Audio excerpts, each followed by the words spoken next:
Guys, pupunta tayo ngayon sa paggawa ng cover ng motor dahil ipapaayos natin tong ating cover dahil butas-butas na, sira na. Inuupuan ito ng pusa at kinakalmot kaya nasisira. Pagka umuulan po ay pumapasok yung ulan dyan sa ating compartment, nababasa na yung mga papel natin, no?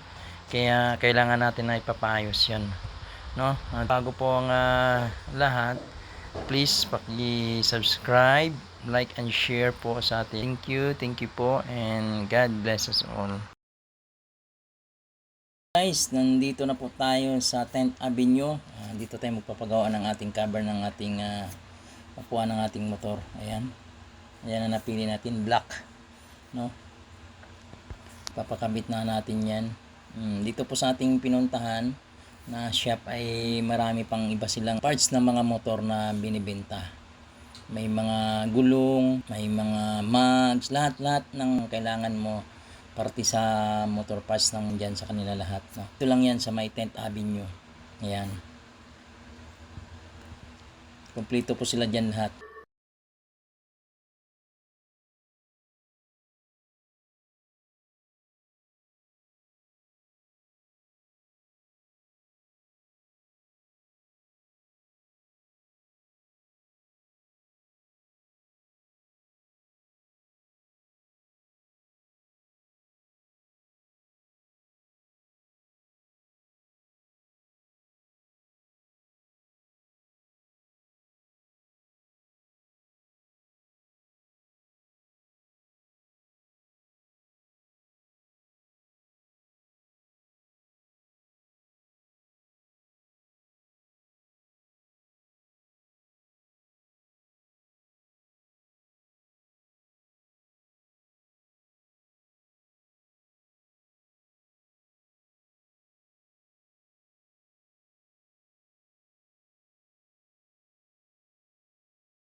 Ayan po, tapos na ang pagpagawa natin sa ating cover, no? Maganda na, ang ayos na. Ayun.